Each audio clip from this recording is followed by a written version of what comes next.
Hi, welcome to Pennsylvania Newsmakers, and as always, thanks for watching. Well, the governor and the legislature have created a firestorm in the state with an appropriation, well, let me put it another way, with borrowing $600 million for capital improvement projects in the state, and then should Marcellus Shale be taxed? All that and more. Pennsylvania politics and government in depth and in detail. And guess what? It all starts right now. This is Pennsylvania Newsmakers, a fast-paced, unrehearsed weekly discussion with and about the leaders who shape your world. And now, here's your host, Terry Madonna. Hi, welcome back to the program. Well, we have two of the state's top journalists in the House today to help us ferret through this business with this economic development, borrowing money. I know it doesn't sound like a big deal, but we're going to get into the details of it. It's created a firestorm in the state. Sitting across from me, as often is the case, is John Micek with the Allentown Call. Put your hand up, John. And Brad Bumsted with the Pittsburgh Tribune Review, two of the state's leading journalists. They've been all over this story. All right, here are the facts, Brad Bumsted. $600 million in authorized borrowing. And it would go to all kinds of capital projects, buildings in the main, I would think.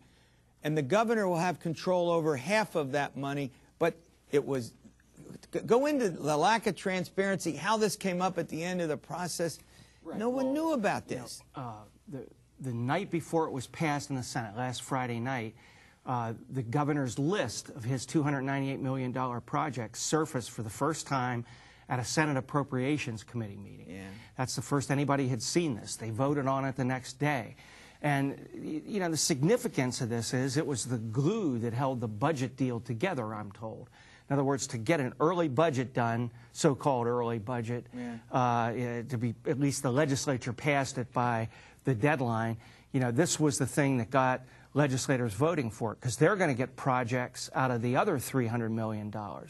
But for Rendell, critics say this amounts to a $300 million victory lap that he gets to hand out checks all across the state in his final 6 months. All right, John, let's go through this now.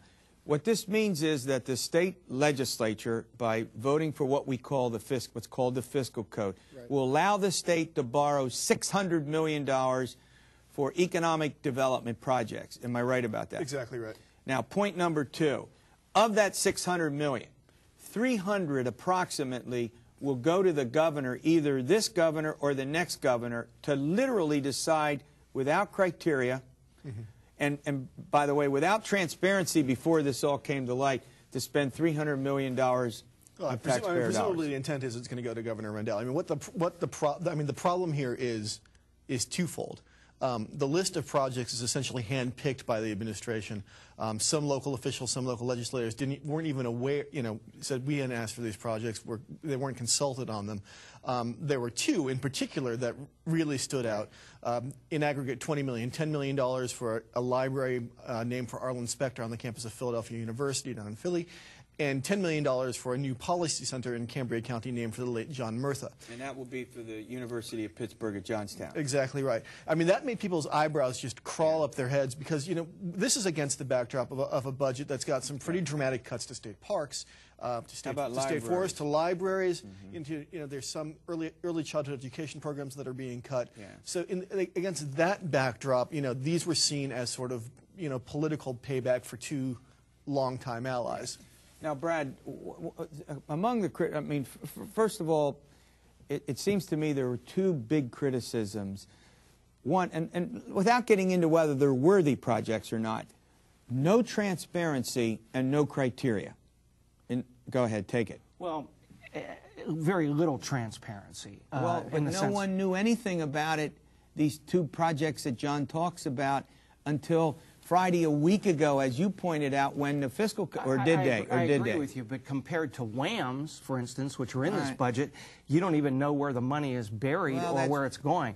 At least these, you get a list from Rendell that says here are his projects. But here's the point. In subsequent stories now, we learn that these are to house the papers of Arlen Specter in Philadelphia and Jack Murtha in Johnstown, and in Arlen Specter's case, there will be an office in the library of Philadelphia University. But when reporters called both both the folks connected with Murtha and the folks at Philadelphia University, the details that they gave were different from the details that Rendell put out. In other words, the Rendell had gotten way ahead of the planning, way ahead of what the universities were planning to do. Right, he called them shovel-ready projects, ready to go. But, you know, it's interesting about the Arlen Specter Library. You know, there are actually going to be 2 wings there, Terry, one for one set of his positions and one for the other, according to my friend Mark Schwartz, who's a Montgomery County lawyer. So, you know. All right, we're going to go ahead, John. Is indeed shoveling, trying to get out of this controversy that they built for themselves. Yeah, I mean, look, before we go to break, and then I come back where there's a bunch of other stuff I want to get to having to do with cell phone and texting bans and all that. But here's, I mean, look, maybe these are worthwhile projects, and I'm not going to get into the business of whether they're not or not, because, you know, lots of colleges and universities, including mine, at Franklin and Marshall, have gotten money. But the point is, they need to be transparent. They need to have some explanation in advance, and the plans need to be well drawn out. The argument is that these plans weren't well. There are no plans, apparently, beyond sort of rudimentary discussions for this. Is that maybe the biggest criticism? What the problem is in the analysis of the bill that we received, that some projects are explicitly spelled out and some are not. And unless you're a lawmaker who comes from that neck of the woods and you know where, say, a building at the corner of such and such a street is that's getting $4.5 million, otherwise you have no idea essentially what you're voting on. All right, we're way over time. We're going to run to a break. We'll continue with this. Brad wants to say something. Then we'll get into this cell phone and texting ban. It's a big story. We'll be back with more of Pennsylvania Newsmakers following these words. This broadcast of Pennsylvania Newsmakers is presented by the Pennsylvania Chamber of Business and Industry, the statewide voice of business, and by the Pennsylvania Cyber Charter School, bringing educational innovation and freedom to the children of Pennsylvania.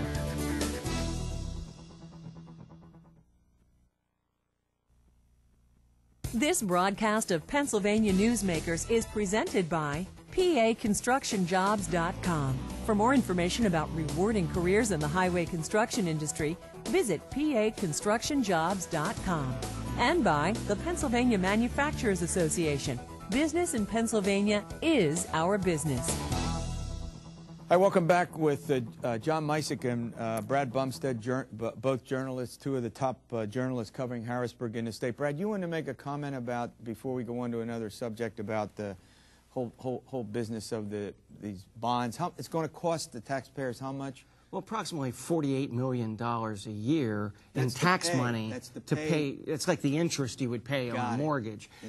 But we were trying to get at the heart of what the biggest problem with this is, and some of these other things are important, but it's the essence of it is really the symbolism of it, that when you have a budget that's making cuts in all these significant areas, you look here on the other side and you see tax money being used to build buildings in the name of politicians that aren't even completed and aren't transparent. Yeah. And it's like, why are you doing that? Yep. I mean, that's all right. We're going to turn to another subject. John, I want to talk about this bill that's gotten a huge amount of interest, but you know, the legislature can't get its act together on it, and that has to do with what to do about cell phones, texting, and then junior drivers, you know, or young drivers, with how many people they can have in a car and what limits there should be on.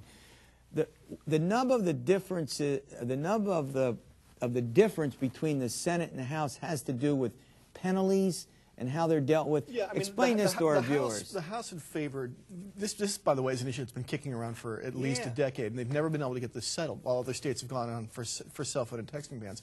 The issue is the bill that came out of the House made handheld cell phone use and texting whilst driving what's known as a primary offense, which means if a police officer spotted you doing that, he could bust you on the spot for it. Got it. The language that came over from the Senate made it into a secondary offense, which means if you got pulled over for some moving violation and they discovered in the course of talking to you that the reason you ran the stop sign is because you were on your cell phone. Like the seatbelt ban. Like the seatbelt thing, precisely. Exactly like the seatbelt ban.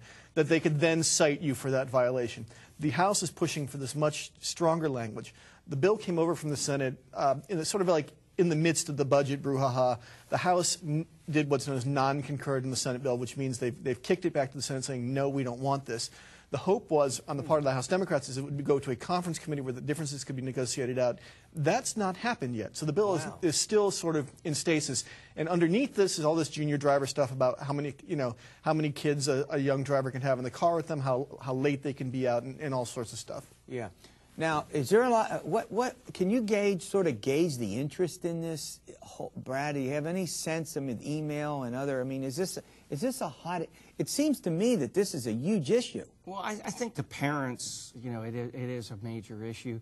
I don't get a lot of email on it. I don't see that, but that doesn't matter. I believe that in families, with teenage kids, it's what parents worry about. It's what I worry about. But the other side of that is, I mean, look, there are lots of people who's are carpooling to go to games and to go to sports activities that would mean all kinds of reshuffling about how, with kids driving, how they would get, there's a lot of that going on, and some of the restrictions are, the details of which elude me at the moment, but they would prevent non-siblings, some pretty severe limit on non-siblings. Is that correct? That's correct. And there are numerous studies that have shown that accidents decrease the fewer people that are in the car with the teenager.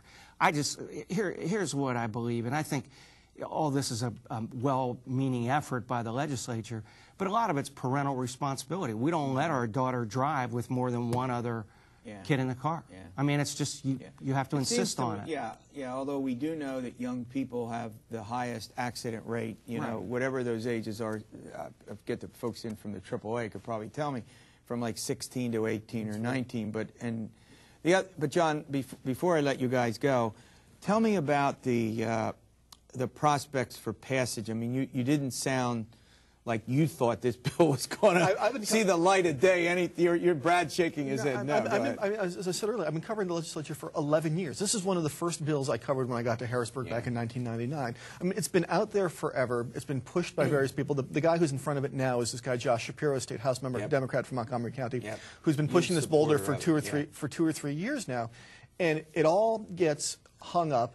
And it's one of these strange issues where the voters are actually ahead of the policymakers. If you talk to anybody, they will tell you horror stories about the moron they've been cut off who was on the cell phone or driving or whatever. And one of the things that Shapiro's insisting on is not just the teeny boppers having the cell phone ban, but also for all drivers. Every one of us can tell a story about somebody they've seen texting that, weaving along. And let's be honest, we've all been in a car with a cell phone and looked up and, if everybody wants to be candid about this. And that's true, but here's the flip side of it, and I'm just playing devil's advocate on this, not we my want both sides. Personal position, and that is there are a load of reasons why drivers are distracted. Agreed. Cell phone is only one of them. Okay. Putting on makeup in a car, eating a Big Mac. I've seen people eating sandwiches. I'm letting you guys go, but in a word, the governor has called a special session to deal with transportation, I think July 20. Does the legislature even come back to do anything more than just pro forma sessions and go home? Do they have a serious July 20 special session on transportation? No. John. Nope. All right, there you have it. All right, Terry Fitzpatrick is here. We're going to talk about Marcellus Shale. It's huge. The legislature is supposed to do something by October 1st. Is that it, guys? Yep. Terry is the expert on this. We'll see with that, too. Back in a moment. This broadcast of Pennsylvania Newsmakers is brought to you by Pennsylvania Credit Union Association. Pennsylvania Credit Unions, where people are worth more than money. To find a credit union that is right for you, check out ibelong.org. And by the Energy Association of Pennsylvania, Pennsylvania's energy information source.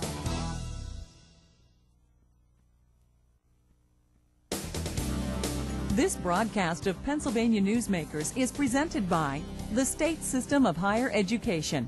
14 state-owned universities. The state system is the largest provider of higher education in Pennsylvania. And by the Hospital and Health System Association of Pennsylvania, working towards a healthy Pennsylvania. Hi, welcome back. Well, joining me is Terry Fitzpatrick. He's the president and CEO of the Energy Association of Pennsylvania, and he was before this new reiteration in his job, the chairman of the Pennsylvania Utilities Commission. Terry, welcome back. Thank you, Terry. Hey, before we get into Marcellus Shale and the extraction that's taking place now and will take place in increasing quantities later. Let's talk a little bit about this heat wave. We're in a heat wave, and I guess the big question is that puts a huge pressure on electric grid. In fact, there are outages reported, spotty outages all over the place. Talk a little bit about what the electric companies are doing to sort of conserve, help customers conserve. Right. Well, first of all, the electric grid is doing fine. There is an adequate reserve margin of generation here in the Mid-Atlantic area, which the grid here is run by a company known as PJM. So it is reliable, and we're doing fine with that. But the companies are putting out announcements. I think they put out one yesterday. PJM had called for some voluntary conservation by customers, just saying, look, we have a heat wave here. Usage is getting really high. Let's see if we can reduce some strain on the grid. If you can put off using your clothes dryer until the evening, do that. Yeah, let's talk about a couple of the conservation measures, but the outages that have been reported in the press past week, they don't have anything to do with the grid per se, or do they have? Well, I think they might have something to do with it, but they're localized. That's the point. Okay. There could be some points in the distribution system where maybe a transformer goes. Maybe there is a line that sags. That does happen. But the grid itself, there's adequate generation. The transmission system is holding up fine. Okay. Now, conservation, give me a few ideas for our viewers out there about things they could do. They'll also save money by doing this, right? I mean, not only save money, but help relieve the pressure on the grid. Is that the point? That's the point. And to some extent, for some customers, it can be a safety issue as well. I saw that the PUC had put out a press release, in fact, the last couple days, advising customers what they could do to conserve. And there is a concern, particularly with the elderly population. But some things that customers can do is, of course, draw your curtains and your drapes to keep the sunlight out. You might move to a room that doesn't get direct sunlight.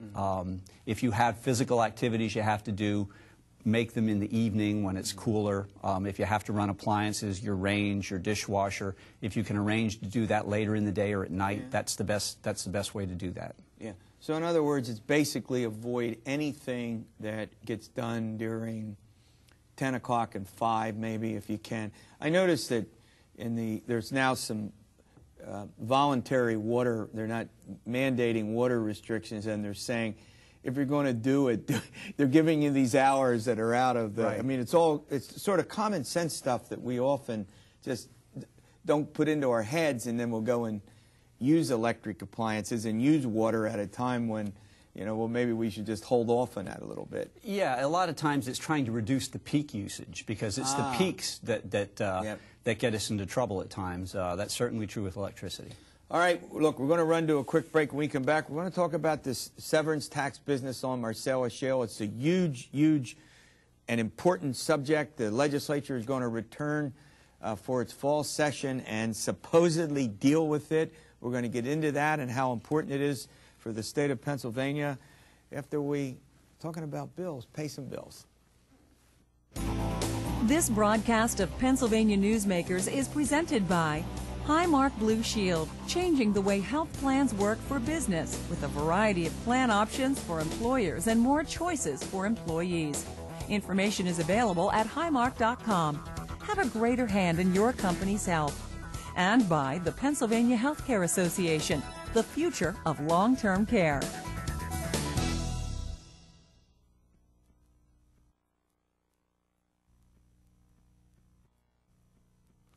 Hi, welcome back with Terry Fitzpatrick. He's with the Energy Association. He heads that organization. All right, let's talk about the severance tax. I mean, what a big debate on Marcellus Shale. Give an outline or a preview for our viewers about what the debate is likely to be like when we return. What are the issues at stake with the Marcellus Shale extraction? Go ahead. Well, the governor and the General Assembly agreed in principle to enact a severance tax on the extraction of gas from the Marcellus Shale. But the details of that haven't been worked out, so it'll have to go through the whole legislative process when they come back in the fall. But that money is really necessary to balance the state budget, so they will have a strong interest in getting it done. Now, I think the Marcellus Shale producers And I don't represent those producers. I represent electric and gas utilities, Okay. but I follow this debate because it's important to us, Sure that kind of fuel in our backyard. I think the producers are going to want to get something out of that debate, too, from what I understand. They're going to want to get a uniform system, a statewide regulation of the extraction put in place, so you don't have a patchwork quilt of different requirements with all the municipalities that we have in Pennsylvania. We sure have a lot of them. So they figure the severance tax is probably inevitable. Other states, that's probably true. Other states have it, so they're trying to get something out of it. That's just the tax at the wellhead, which is different from the amount of cubic feet of natural gas that gets extracted, for which there would be another tax. Correct. All right. So we've got two potential taxes. Now, in another part of the debate, it's who gets the proceeds? The Environmental Protection Department, the local municipalities, the state. Isn't that also caught up in the mix of this? I think that's also caught up in the mix, and it's going to be very interesting when they come back. In a way, they bought a pig in a poke here with the Marcellus, with that severance tax, because there's a lot of issues with it that have to be worked out yet. Yeah, one of the things that I hear an awful lot about is the heavy rigs going into small communities, creating a problem for the infrastructure. Right. And that's an additional problem, and so local communities want additional revenues to cover that problem, plus the Department of Transportation is looking what happens to both state and local roads. Say something about that. Well, everybody needs money. I mean, you talked about it during your first segment, the transportation funding crisis. Municipalities need money as well, and so everybody's fighting for a slice of the pie here. So you think when it's all said and done, they'll reach some kind of compromise where there'll be a tax, severance on the cubic feet extracted, then there'll be a division among the various entities to get part of the proceeds. And the environmental protection is a huge factor, too, and there'll have to be money put into that to increase the... I mean, is that sort of the sum of the problem here? Yeah, I think that's it. And again, I think the producers are going to want some uniformity in regulation, too. Yeah, that's, by the way, not something... lastly on that topic, will there, do you think, be a additional moratorium? Now they're going to put a moratorium on public lands, but you think there won't be an overall moratorium on any drilling in the state? That's not likely to happen, is there? You know, Terry, I don't think so, and I certainly hope not. I mean, this is a very important economic resource for Pennsylvania. We've already had a lot of benefit and a lot of jobs, a lot of investment in this state because of this. And certainly you need to do it right. And, you know, even if you regulate this perfectly, it's a development-type issue. With development-type issues, it's tough and it's controversial. Any kind of development you're talking about. Thank you. All right, there you have it. Thanks for watching this edition of Pennsylvania Newsmakers. And as always, stay well, and we'll see you next week.